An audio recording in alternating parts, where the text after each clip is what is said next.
અકોટા 4 રસ્તાથી ગાય circle તરફ જતા આ રસ્તો છે. આને સ્માર્ટ રોડ કહેવામાં આવે છે. સ્માર્ટ સિટીનો સ્માર્ટ રોડ તરીકે આને ઓળખ આપવામાં આવેલી છે. આજે સ્માર્ટ સિટીના સ્માર્ટ રોડ ઉપર સ્માર્ટ ભૂવો પડે છે, એટલે સ્માર્ટ ભ્રષ્ટાચાર જે છે એ આ સ્પષ્ટપણે જ આપણે જોઈ શકીએ છીએ.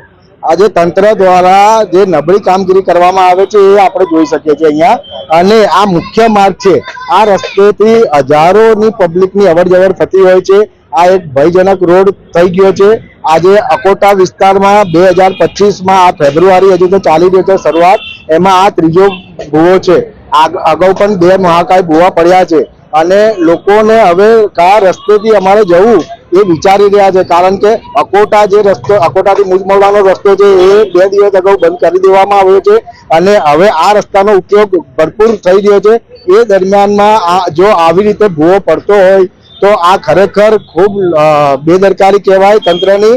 અને તાત્કાલિક ધોરણે મારી આ સ્પષ્ટપણે માંગણી છે, તાત્કાલિક ધોરણે આનું પુરાણ કરવામાં આવે, ને તો અહીંયા કોઈ બી જાનહાનિ થઈ શકે એવી સંભાવના.